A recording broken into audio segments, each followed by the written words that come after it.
12, versículo 5. Y nuestro tema en esta tarde es principios esenciales del carácter de la Iglesia de Cristo.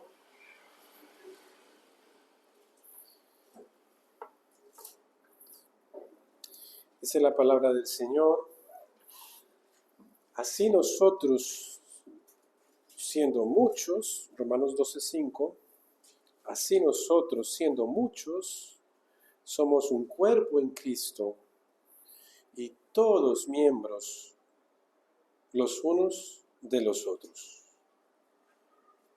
Precioso versículo. Vamos a orar. Nuestro buen Dios y Padre, una vez más, Señor, estamos ante ti, reconociendo, Señor, que en nosotros mismos no está la capacidad de entender, comprender y recibir tus palabras, Señor, pero que solo tú puedes, Señor, habilitarnos por medio de tu Espíritu para que nosotros recibamos con fe, con humildad, con un espíritu obediente tu verdad, Señor, en nuestras vidas. Y gracias, Señor, por este tiempo como pueblo tuyo que nos das para seguir aprendiendo de las maravillas de tu palabra para nosotros. Bendícenos, Señor, que tu Espíritu esté con nosotros. Ayúdanos para que, aún en medio del cansancio o del sueño, por la hora, por la humedad, el clima, Señor, que no nos impidan, Señor, poner atención debida. Sé tú con nosotros, Señor, te lo pedimos en Cristo. Amén. Amén. Tener la garantía, hermanos, de ser salvos es sin duda alguna algo supremamente importante. La garantía de ser salvos. Pero tenerla y vivirla solo, es decir, yo solo soy salvo, y vivir esa fe en Cristo solo, ¿será eso posible? ¿Vivir solos? De otra parte, algunos piensan que la iglesia, si ir a la iglesia no es un requisito para ser salvo, o ser miembro de la iglesia no es un requisito para ser salvo. Entonces, ¿para qué congregarme en una iglesia? ¿O por qué damos tanta importancia a la iglesia del Señor? Ahora, permítanme hacerles una pregunta que quizás nos ayude en este razonamiento. ¿Es esencial la iglesia y la membresía en una iglesia local? Les hago esa pregunta. Solo para que reflexionen, ¿no? ¿Es esencial la iglesia y la membresía en una iglesia local? Vamos a abonar. Y debo explicar qué se quiere significar con la palabra esencial. ¿Esencial para qué? Hagamos una comparación y preguntemos, ¿es esencial el jabón? El jabón de baño. Ahora, podríamos contestar que como el jabón nos sirve para alimentarnos, por lo tanto,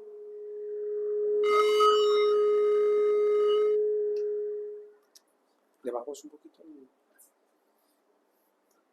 Tranquilo, ¿no? Entonces, hermanos, podríamos pensar que como el jabón no es esencial para alimentarnos, para comer, por lo tanto el jabón no es esencial. ¿Ven ustedes? Ahora bien, pero al contestar así, solo hemos comprobado que el jabón no es esencial para la alimentación y que no es esencial para la vida, el jabón como tal. Pero si enunciamos más exactamente la pregunta, ¿es el jabón esencial para lavarse y quedar limpios? Vamos diciendo que sí. La respuesta es muy clara y podemos probar que la limpieza sin jabón no es posible. Algunos cristianos entonces rechazan la iglesia y la membresía en la iglesia porque están convencidos de que no es esencial para la salvación. Y de esto, hermanos, no hay duda. Tenemos que ser claros en eso. La membresía en la iglesia, para usted ser salvo, hermanos, el nombre de una persona tiene que estar escrito en el libro de la vida del Cordero, no en los libros de registro de una iglesia.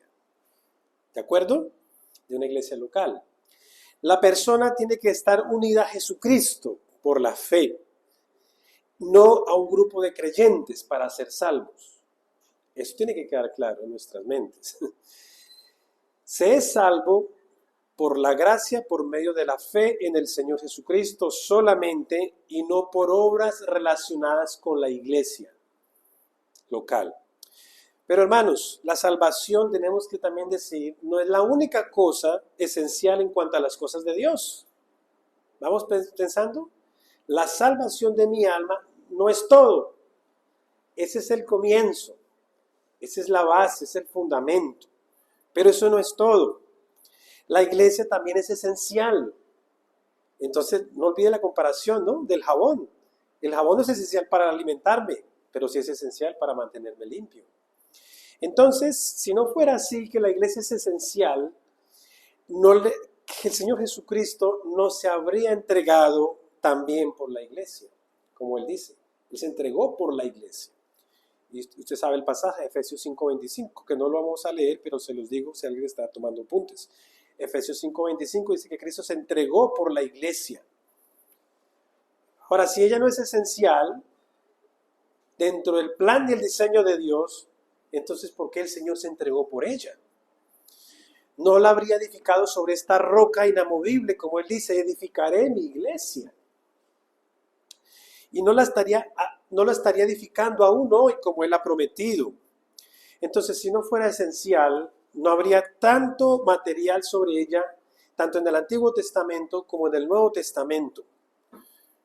Así que, mirando el asunto desde ese punto de vista, la iglesia y la membresía en una iglesia del Señor es esencial. El cumplimiento de los propósitos de Dios, hermanos, para su iglesia, tal como nosotros los hayamos expresados en ciertas ordenanzas en las Escrituras, sería imposible sin la membresía en su iglesia, en la iglesia del Señor. De hecho, hay muchos aspectos de la vida cristiana que no tienen significado si no hay una iglesia y si no somos miembros formalmente de ella, como vamos a intentar ver. Hermanos, las doctrinas bíblicas de la salvación, escuche esto, de la aplicación de los méritos de Cristo a nosotros como personas individuales, nos conduce necesariamente a la doctrina de la iglesia. ¿Qué se quiere decir con esto, hermanos? Que cuando somos salvos por Dios en su Hijo Jesucristo y la obra irresistible del Espíritu de Dios en nuestras vidas que nos atrae a Él para ser sus hijos e hijas, esto trae como resultado ineludible, consecuencia ineludible, hermanos, nuestra unión con el pueblo de Dios. Eso es así. Nos lleva a unirnos a la iglesia de Cristo. Porque la iglesia consiste de aquellas personas que son participantes de Cristo y de las bendiciones de la salvación que hay en Él y solo en Él. Esa es la iglesia del Señor. En Hechos 2, y un ejemplo de esto en la Biblia es muy claro, cuando Dios derramó su Espíritu Santo en el día de Pentecostés, tienen el pasaje en su mente, ¿cierto? Habían 120 personas allí en ese lugar, que fueron los primeros discípulos del Señor, los primeros cristianos, en el aposento alto, en ese día. Y el apóstol, que a propósito era el primer día de la semana, y el apóstol Pedro predicó ese penetrante sermón a aquella multitud reunida en esa ocasión. Y nos dice la Escritura que aquellas personas estaban tan entristecidas en sus corazones por lo que estaban oyendo, por las agudas palabras del Evangelio que había entrado en sus corazones, Y le preguntaron a Pedro y a los otros apóstoles en Hechos 2:37, varones hermanos, ¿qué haremos?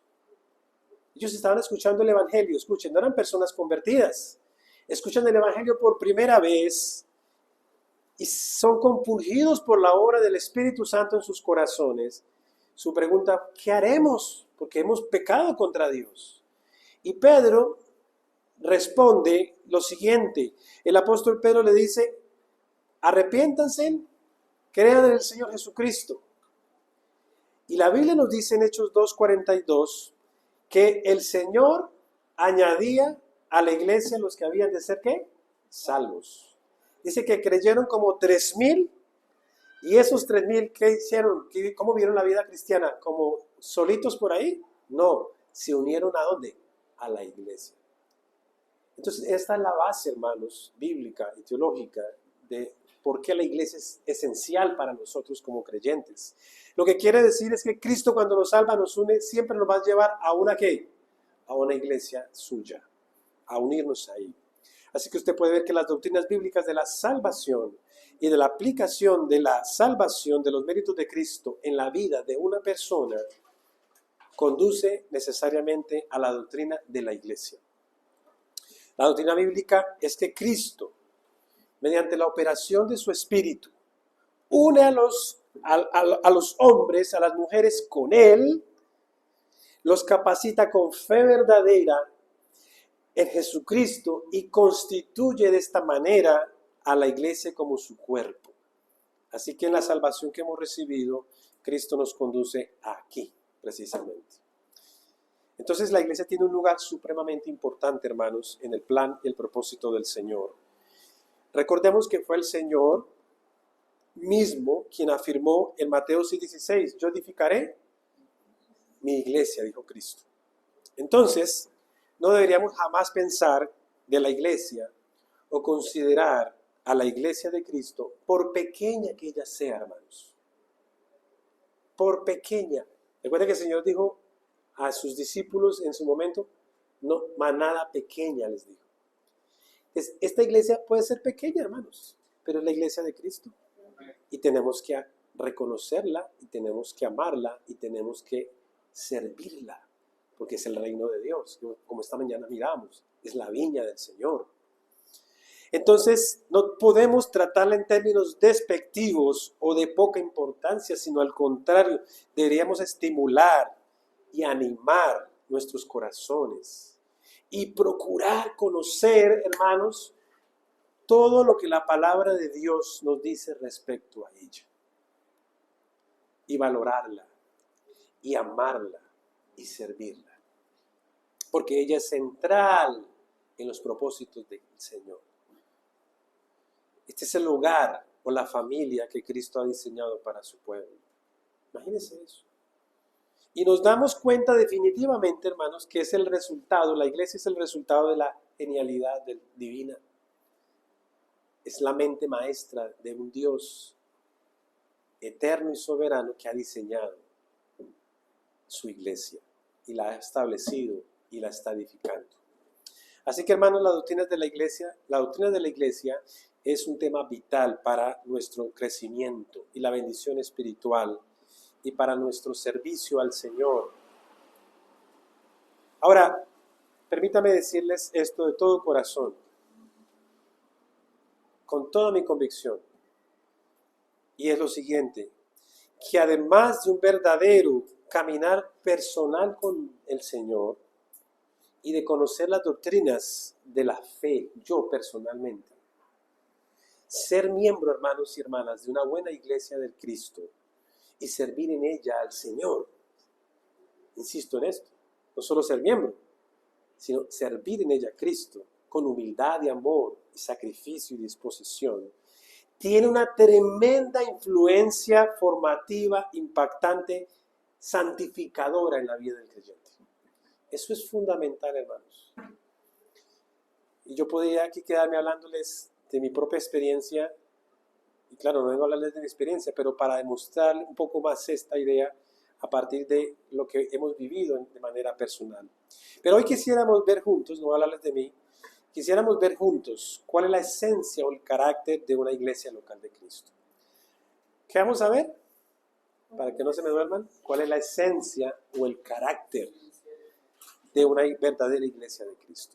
Es decir, los elementos que componen o los componentes que hacen que una iglesia sea una verdadera iglesia del Señor Jesucristo.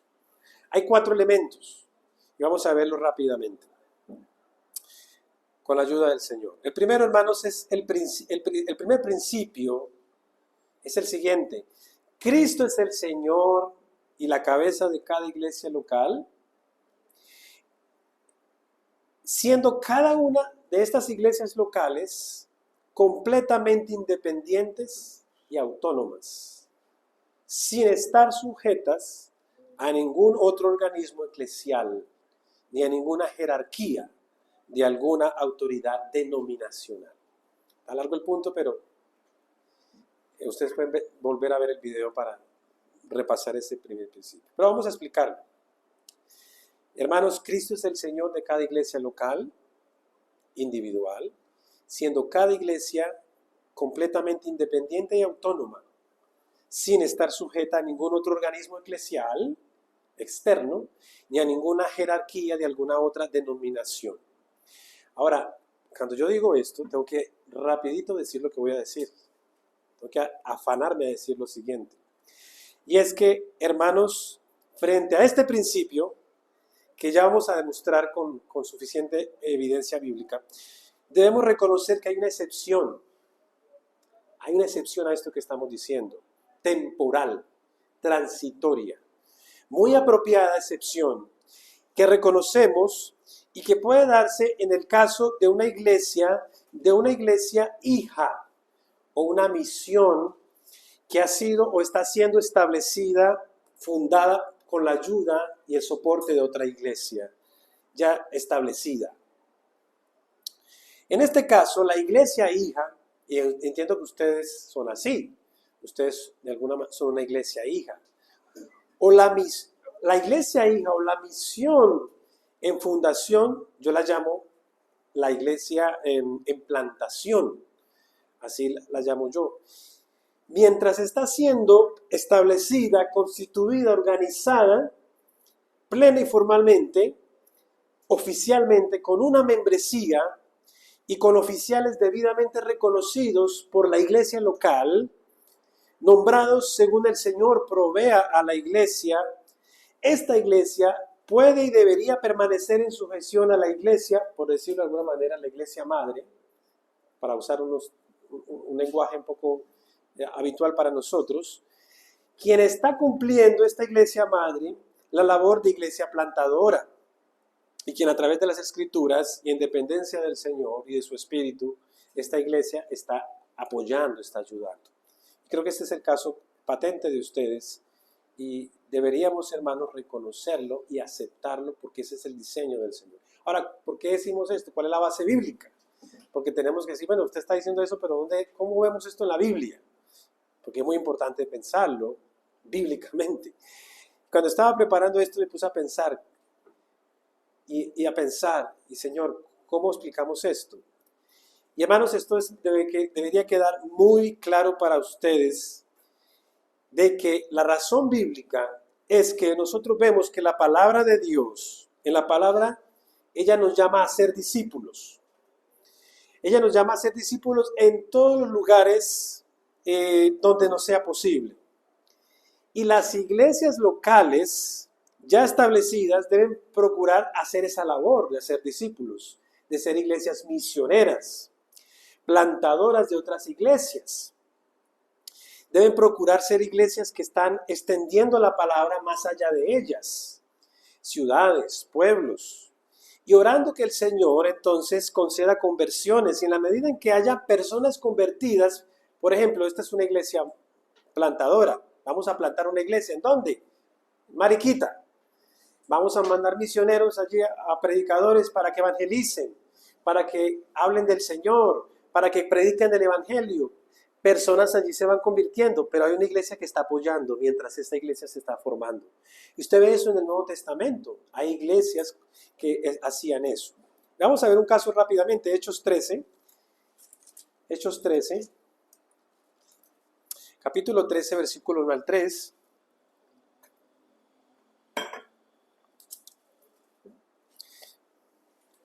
Y me estoy deteniendo en este punto, hermanos, porque creo que es importante para que nosotros lo asimilemos a la luz de la Escritura, que sean las Escrituras que amarren nuestras conciencias a lo que el Señor quiere para nosotros.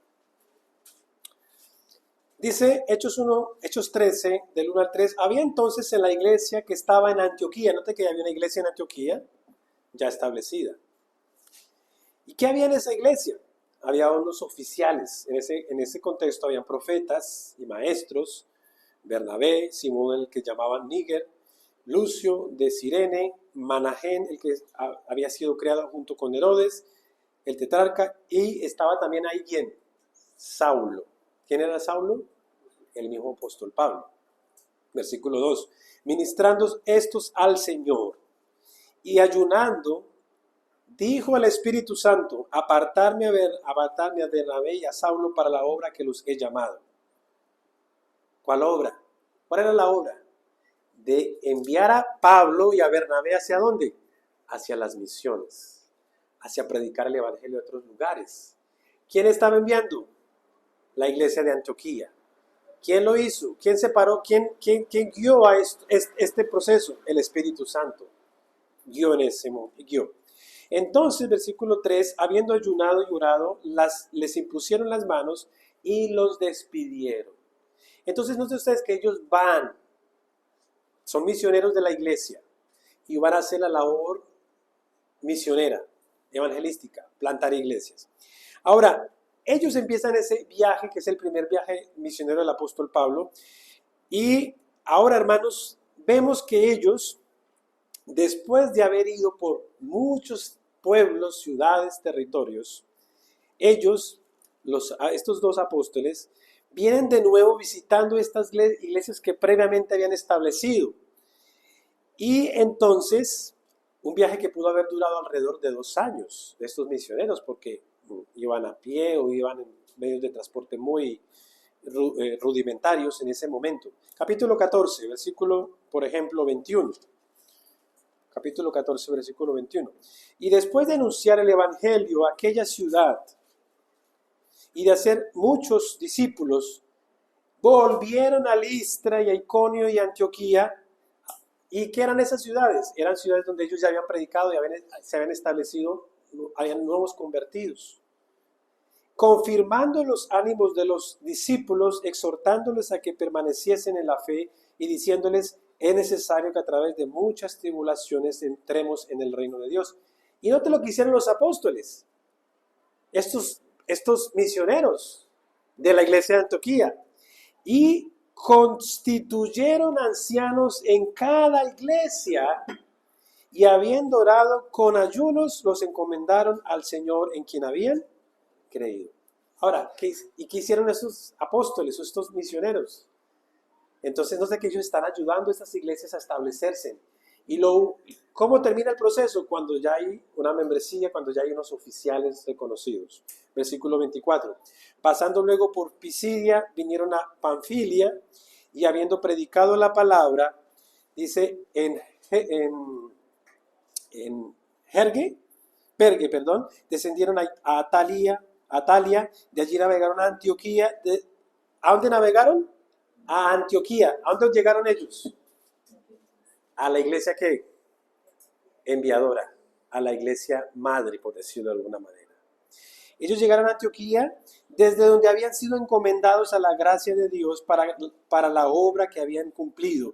Y habiendo llegado y reunido a la iglesia, refirieron cuán grandes cosas había hecho Dios con ellos y cómo había abierto la puerta de la fe a los gentiles, y etcétera, etcétera, etcétera.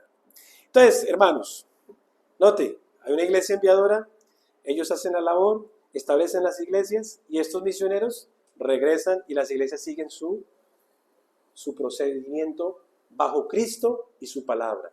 El primer principio entonces. Entonces es evidente que en el origen de una iglesia hay una iglesia plantadora, hay una iglesia hija que en algún punto de su proceso de desarrollo y crecimiento pasará a ser una iglesia formalmente establecida. y entonces autónoma, sin estar sujeta a ningún otro organismo eclesial de la cual dependa para su ministerio, ni a ninguna jerarquía de alguna autoridad denominacional fuera de ello. Y entonces, hermanos, esa es la ¿qué? La excepción. Pero esa excepción está apoyada por las Escrituras, mientras la iglesia va en ese proceso. Pero aparte de esta excepción, hermanos, temporal, transitoria, el Nuevo Testamento nos enseña que cada iglesia local debería estar bajo el gobierno directo y guía y bendición de Cristo a través de su palabra. Ahora, la importancia de esto, hermanos, se puede ver, hermanos, en muchas maneras. Y voy a adelantarme un poquito para avanzar porque se me va agotando el tiempo. Y la evidencia, aparte de esto, hermano, que ya hemos visto aquí, que me parece que es suficientemente claro, hay otra evidencia, hermanos, para la autonomía bíblica de una iglesia local. Y se puede observar, hermanos,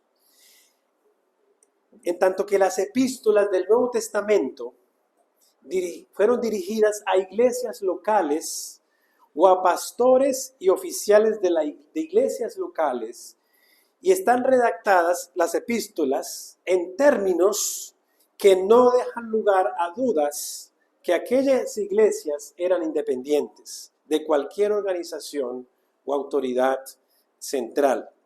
Cada una de esas iglesias individualmente era responsable ante Dios. Cada una debía lealtad y obediencia directamente a Cristo. Por ejemplo, Pablo, apóstol de Jesucristo, a la iglesia de Dios que está en Filipos. Es la iglesia que está, ¿en dónde? En una ciudad particular, Filipos. Pablo a los corintios, Pablo a los tesalonicenses. Y diríamos hoy en día, si Pablo estuviera con nosotros y el Señor lo inspirara a escribirnos una carta, Pablo diría, Pablo, apóstol de Cristo, a la iglesia que está en Ibagué. Es así, son iglesias. Ellos no se dirigen a una jerarquía externa a la iglesia, sus cartas, sino las dirigen directamente ¿a quiénes? A las iglesias locales y a los oficiales, es decir, a los ancianos que estaban en esas iglesias, los pastores. A menudo se ha afirmado, hermanos, que el Señor Jesús nunca estableció, nunca fundó algún tipo de organización unificadora de iglesias, algo así como una denominación, ¿no? Como alguna iglesia nacional. Cristo no estableció iglesias nacionales. Cuando Él habla a las iglesias, directamente se dirige a cada una de ellas, en un nivel local o individual. Mire conmigo Apocalipsis, por ejemplo. Esta sería otra evidencia. Apocalipsis capítulo 2, versículo 1. Y tenemos allí, capítulo 2 de Apocalipsis, versículo 1. Escribe al ángel de la iglesia en Éfeso, el que tiene las 7 estrellas en su diestra, el que anda en medio de los 7 candeleros de oro, dice esto. Ahora, recuerden que este es el mensaje de Cristo ¿a quiénes? A las 7 iglesias. Pero cada mensaje de Cristo se lo dirige a una iglesia que individualmente, independiente. No hay una organización nacional, no hay una denominación a quien el Señor está. Escribe a la iglesia de en Éfeso. En Éfeso. Ahora, hermanos, sigamos leyendo el 1. El que tiene las 7 estrellas en su diestra, el que anda en medio de los 7 candeleros. Ahora, el ángel. ¿Qué es eso del ángel ahí? Yo creo que ya usted lo ha visto con el pastor Juan en Apocalipsis. Normalmente se entiende que el ángel es el ministro o el pastor probablemente de esa iglesia, el responsable. Porque ángel es una palabra que significa mensajero. Es mensajero. Entonces, el mensajero de la iglesia local, el predicador de la iglesia local. ¿Me entienden el punto? Entonces, había un responsable por esa iglesia que es el pastor. Aquí los candeleros, o más bien las lámparas, representan las iglesias. Capítulo 1, versículo 20 de Apocalipsis. ¿Cómo lo interpretamos? Dice el 1:20. El misterio de las 7 estrellas que has visto en mi diestra y de los 7 candeleros de oro. Las 7 estrellas son los ángeles de las iglesias, son los mensajeros, los pastores. Y los 7 candeleros que has visto son las 7 iglesias. Y nos damos cuenta, hermanos, que el Señor está tratando de manera individual y directa con cada una de ellas, bien sea para retarlas, para alentarlas, para regañarlas, para advertirlas. A cada una se dirige de manera individual. Aquí no interviene ningún obispo de zona. Aquí no interviene ningún arzobispo o algún superintendente de área. Ningún sínodo o concilio, ninguna junta o alguna corte eclesial por encima de la iglesia local. Nada, usted no ve aquí nada de eso.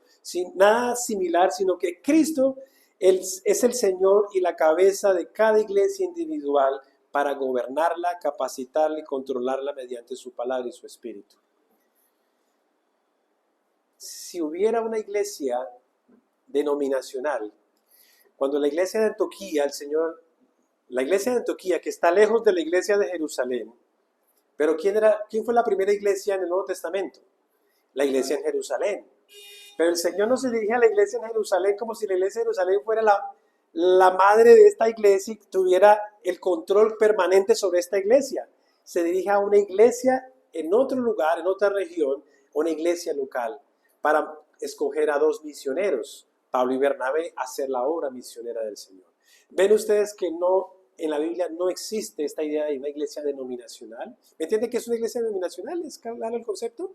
Es decir, yo que vengo del movimiento carismático, yo crecí allí, mi papá era pastor o es pastor de una denominación que se llama Iglesia de Dios, hay otra que es Asambleas de Dios, hay otra que es Manantial de Vida, esas son iglesias denominacionales donde hay una jerarquía y las iglesias tienen personas o líderes por encima de ellas que las van dirigiendo en muchos casos, van tomando decisiones dentro de la iglesia, y eso nosotros no lo vemos en las Escrituras, hermanos. Por eso reconocemos la independencia de la iglesia local, bajo Cristo y bajo su Cristo y su palabra. Porque nos debemos al Señor, nos debemos a Él y a su palabra. Hermanos, entonces, este es el primer principio. El segundo principio, permítame darles rápidamente una prueba más, que creo que es importante que la entendamos. Y este principio también se puede observar, hermanos, en las metáforas o en las ilustraciones de la iglesia que menciona el Nuevo Testamento. Usted sabe que hay siete metáforas que describen a la iglesia en el Nuevo Testamento. ¿Cuáles son esas 7 metáforas? La iglesia se compara con un templo, con un edificio, el cuerpo se compara a la iglesia con una familia, la vid también es comparada a la iglesia con una vid, o el rebaño, la esposa también es comparable, el sacerdocio. Y de estas 7 metáforas o ilustraciones, hermanos, 3 son muy específicas para describir a una iglesia local e individual. ¿Cuáles son esas 3 metáforas? Pensemos en ellas. La metáfora de la familia, la metáfora del cuerpo y la metáfora del templo. Y cada una de estas metáforas nos va dando una claridad con respecto a que cada iglesia es directamente responsable ante el Señor, ante Cristo. Por ejemplo, hablemos brevemente de la metáfora o la ilustración del cuerpo. Cada cuerpo humano, su cuerpo, mi cuerpo, es muy independiente de cualquier otro cuerpo. Yo soy independiente del hermano Alcibiades, mi cuerpo es independiente de él y es dirigido por su propia cabeza, ¿cierto que sí? Cada cuerpo es dirigido por su propia cabeza. La cabeza del cuerpo en el caso de la iglesia es ¿quién? Cristo. Muy bien, mientras que el cuerpo es un símbolo de la iglesia local. Ahora bien, por lo tanto, cada iglesia local está directamente sujeta ¿a quién? A Cristo, porque Él es su cabeza.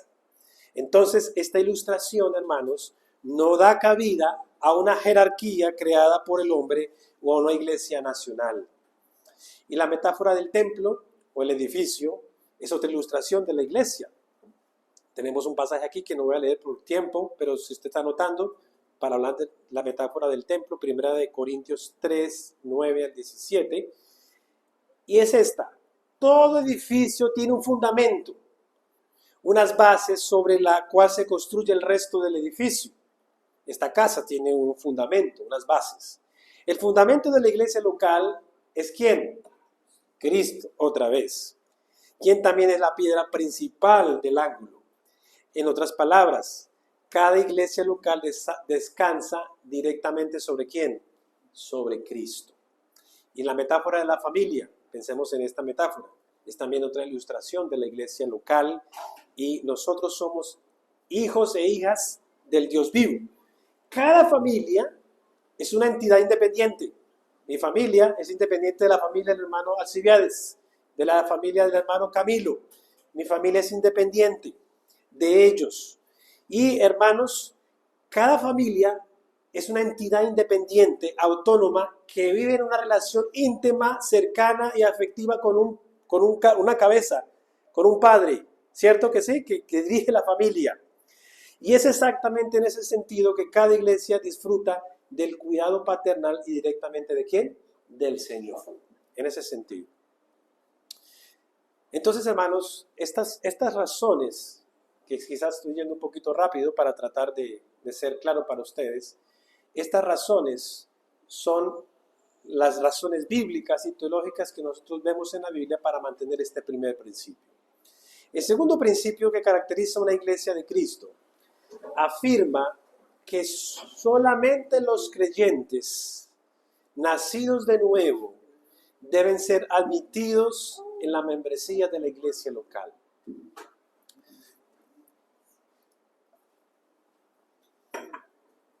¿Cuál es el segundo principio, hermanos? Solamente los creyentes nacidos de nuevo deben ser admitidos en la membresía de una iglesia local. A esto se le conoce como el principio de la membresía regenerada. La membresía de cada iglesia local de Cristo debe estar constituida de solo miembros convertidos a Cristo, aquellos que tienen una profesión de fe creíble en el Señor Jesucristo. Este principio lo podemos ver o extraer fácilmente, hermanos, de manera como los apóstoles dirigían sus cartas a las iglesias. Por ejemplo, vamos a leer Romanos 1:7, hermanos. Romanos 1:7.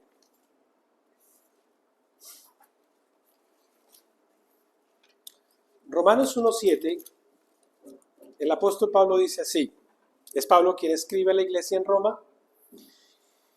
Y el apóstol dice de la siguiente manera. Dice, recuerden que es Pablo quien está hablando. Y él dice, Pablo, a todos los que estáis en Roma, amados de Dios, llamados a ser ¿qué? Santos. Oigan, Pablo, hermanos, el apóstol da por sentado que si ellos son la iglesia de Jesucristo, es porque ellos han sido ¿qué? Regenerados. Han nacido de nuevo, han creído en el Señor Jesucristo para salvación y son salvos. Miremos 1 Corintios 1:2 rápidamente. Ahí después de Romanos sigue Corintios, 1 Corintios 1:2. El apóstol Pablo dice así, versículo 1, Pablo, versículo 2, 1 Corintios 1:2. Pablo a la iglesia de Dios que está en Corinto, ¿y cómo los llama?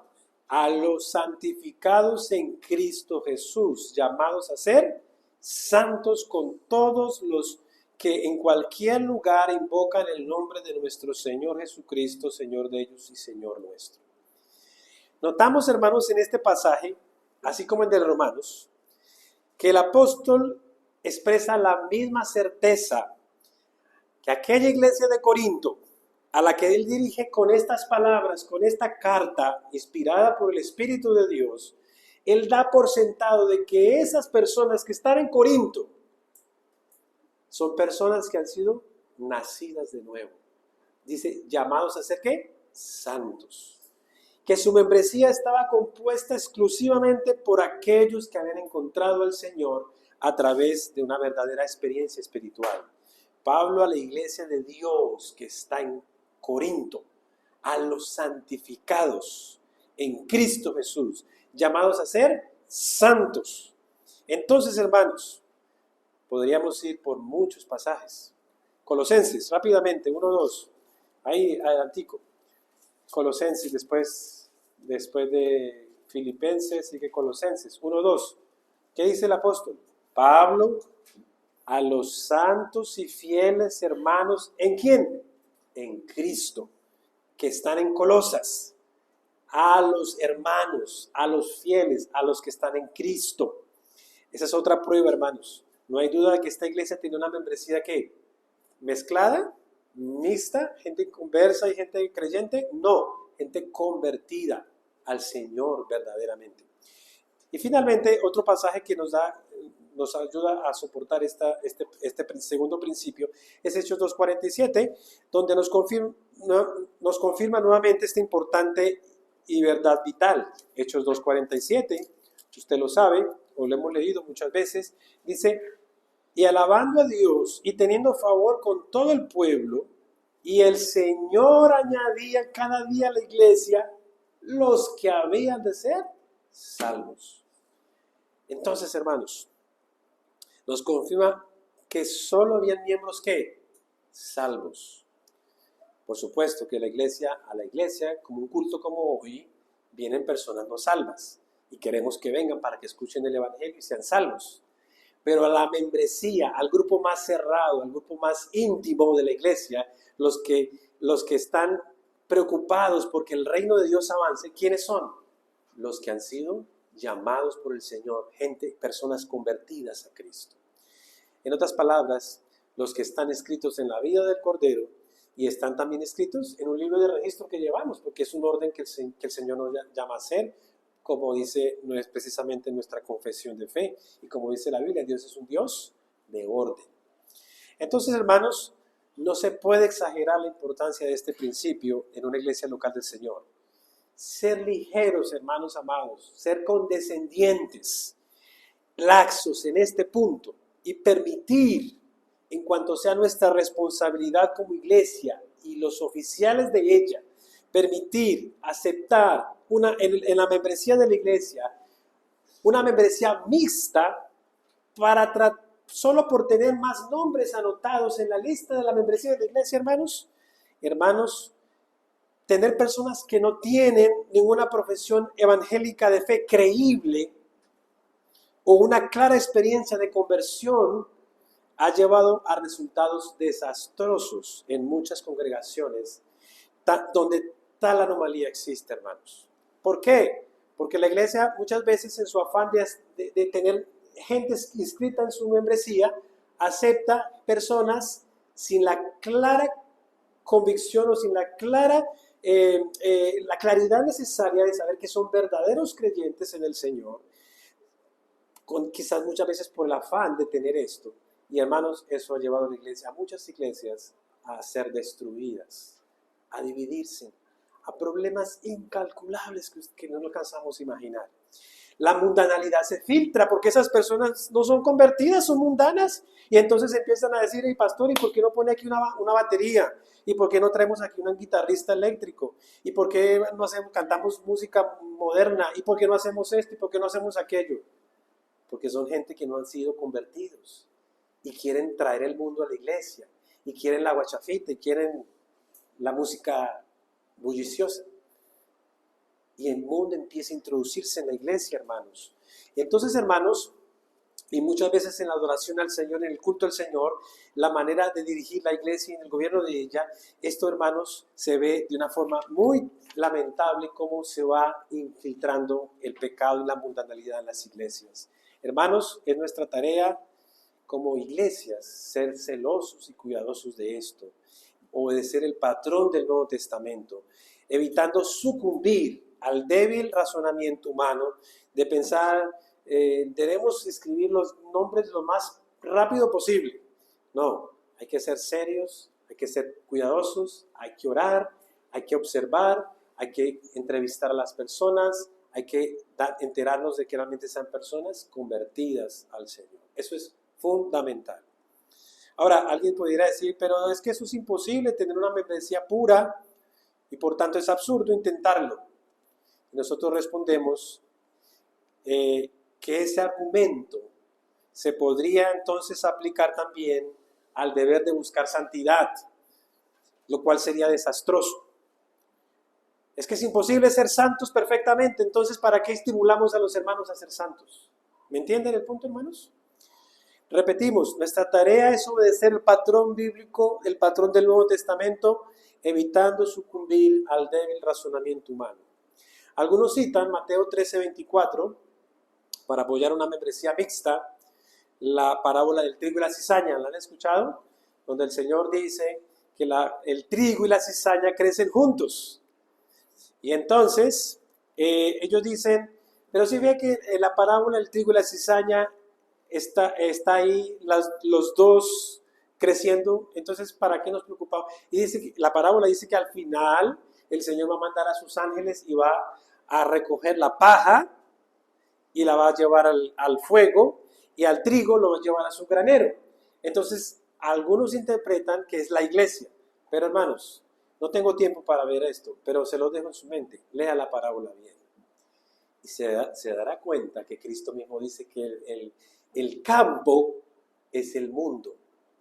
Donde el mundo y los hijos del diablo y la iglesia del Señor tienen que cohabitar juntos. Pero que un día va a llegar una siega donde Cristo va a tomar su iglesia para estar con él y a los impíos los va a llevar al castigo eterno. Rápidamente se lo explico de esa manera, hermanos. Creo que ustedes lo tienen en su mente. Pero no es la iglesia. Cristo dice que el campo es ¿qué? El mundo. Entonces, hermanos, podemos ver cómo esto nos es claro a través de la palabra. Y las metáforas de la Biblia o las ilustraciones de la iglesia también apoyan fuertemente este principio. Por ejemplo, hermanos, la metáfora del cuerpo, otra vez, vayamos a esa metáfora. Cada miembro del cuerpo, ¿cómo está? Mi cuerpo tiene miembros vivos. Y el cuerpo no puede aceptar ningún miembro o parte muerto en ella. Entonces, la idea de que la iglesia puede ser conformada por gente nacida de nuevo, gente con nueva vida en Cristo, y otros que no tienen nueva vida en Cristo, hermanos, no concuerda con la metáfora del cuerpo. ¿Ven ustedes la metáfora del cuerpo? ¿Es claro eso para nuestras mentes? La segunda metáfora, bueno, dejémoslo hasta ahí. ¿A qué tipo de iglesia debería unirse entonces la persona que ha vuelto a nacer espiritualmente? ¿A qué tipo de iglesia debería unirse la persona que ha vuelto a nacer espiritualmente? Por supuesto, a una que esté compuesta de personas salvas. El Señor ha decretado que solamente personas convertidas deberían tomar la membresía de una iglesia local. El tercer principio, hermanos, para avanzar, es que caracteriza a una iglesia de Cristo, afirma que cada miembro de la iglesia debe estar completa y sinceramente dedicado a la iglesia local en cuanto a tener comunión y servicio en la misma. Tercer principio. En otras palabras, sus miembros deben estar completamente dedicados. Hermanos, esto no es un club social. Esto no es un lugar donde venimos para que nos sirvan. Es decir, yo no vengo exclusivamente a eso. Por supuesto que recibimos bendiciones de la comunión, de la palabra del Señor. Pero venimos principalmente a servir, a adorar al Señor, a honrarle a Él y a servir a las demás personas con el Evangelio de Cristo, con el consuelo, con el escuchar y llevarnos esas necesidades en nuestros corazones para orar por ellas al Señor. Somos un cuerpo de hermanos de familia comprometida. Hermanos, entonces el tercer principio esencial que determina el carácter de una verdadera iglesia de Cristo es que todos los miembros de ella deben ser de un mismo sentir, de estar unidos en la doctrina, es decir, en lo que creen, y estar aprendiendo juntos de la palabra del Señor y estar trabajando celosamente y con esfuerzo en la obra del Señor, buscando ganar a otros para Cristo y estar buscando crecer en amor fraternal. Entonces, este es el principio de una iglesia con una membresía completamente dedicada a una comunión y servicio. Sin embargo, hermanos, algunos cristianos parece que piensan que no hay necesidad de estar tan profundamente ligados a la iglesia, a su iglesia local, y consideran que es suficiente con asistir, con adorar juntos al Señor el domingo, doy una ofrenda para la obra del Señor y eso es suficiente. Pero hermanos, claramente eso no es un pensamiento apoyado por las Escrituras. Las iglesias nunca fueron diseñadas por el Señor Jesucristo para ser simplemente un púlpito y audiencia ahí sin mayores compromisos. No, todo lo contrario. El Señor diseñó su iglesia para que fueran cuerpos vivos y activos, en los que cada miembro esté sinceramente involucrado en su ministerio. Usted puede ver eso rápidamente, hermanos, en Romanos 12. Ese sería un pasaje base para soportar esto que estoy diciendo. Romanos 12, leámoslo, tratemos de mirarlo muy brevemente. Pablo dice,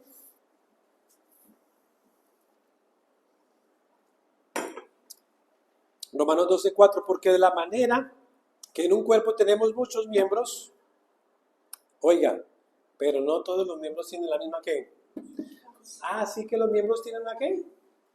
Hay una función, hermanos. ¿Qué es una función? Pues una obra, una tarea, una responsabilidad. Mire, mi nariz me está rascando.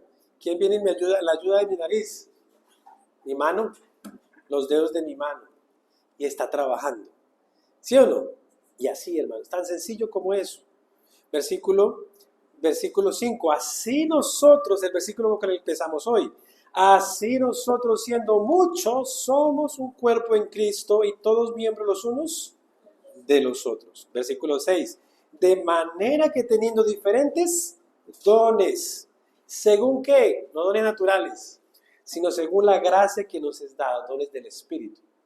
Capacidades que el Espíritu Santo nos da en la conversión para servirle a Él.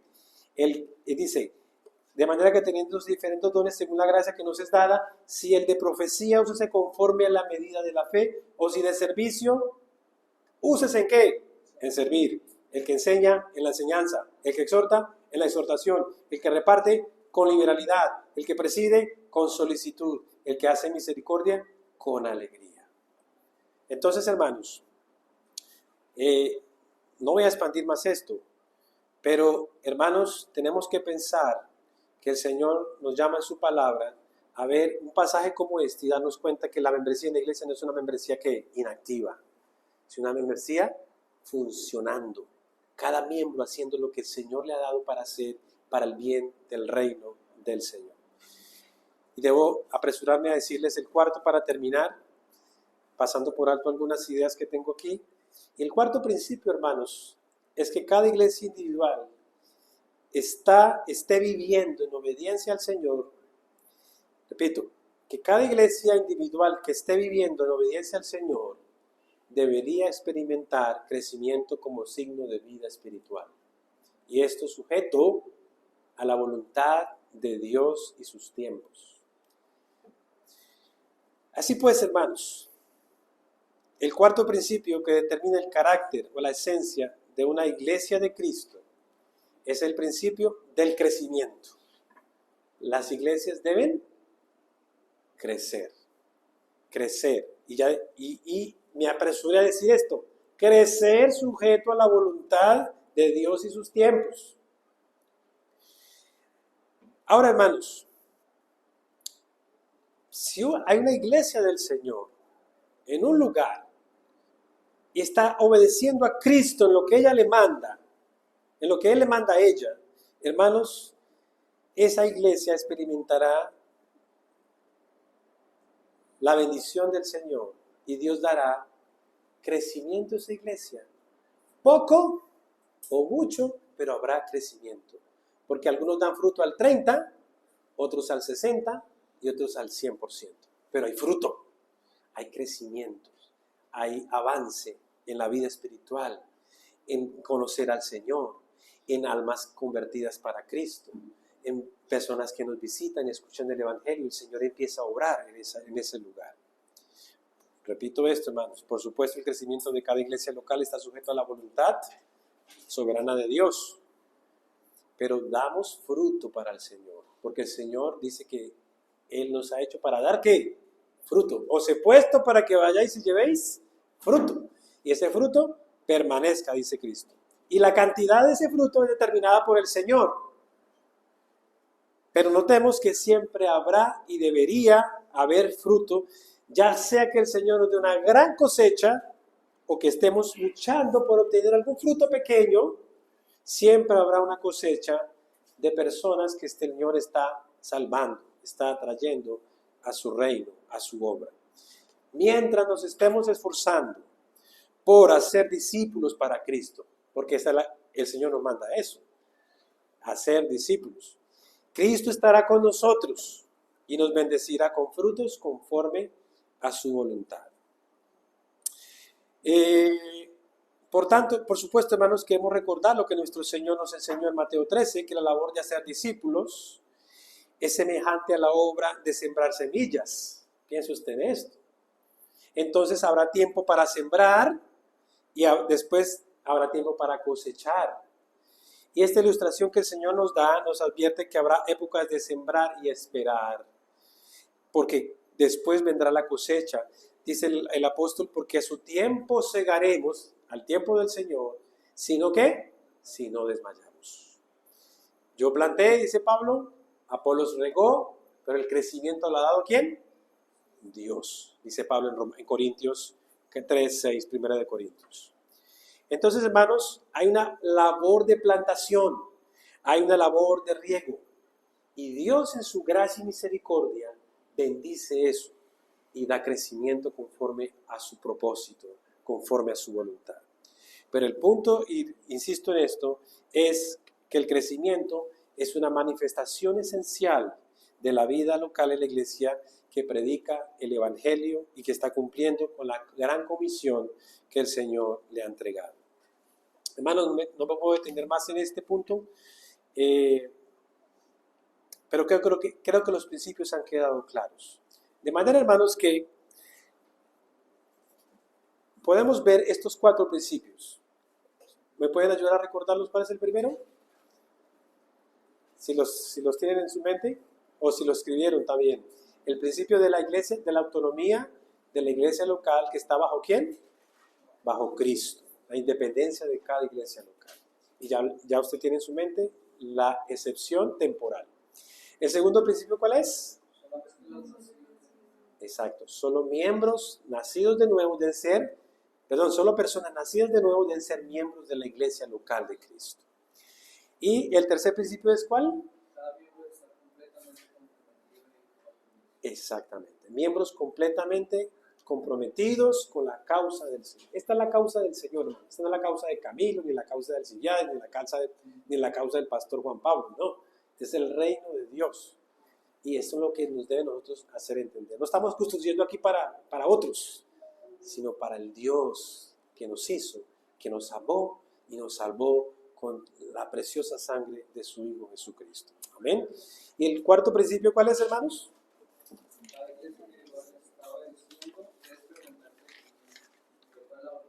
A la voluntad del Señor. En la medida en que esta iglesia sea obediente a Cristo, cumpliendo lo que Cristo le manda, ir a ser discípulos, orando, dependiendo de Él, escudriñando su palabra, sirviendo, teniendo el culto al Señor como Él nos manda, guardando el día del Señor y siendo testigos para otros, el Señor en su gracia va a ir aumentando el ministerio de la iglesia local.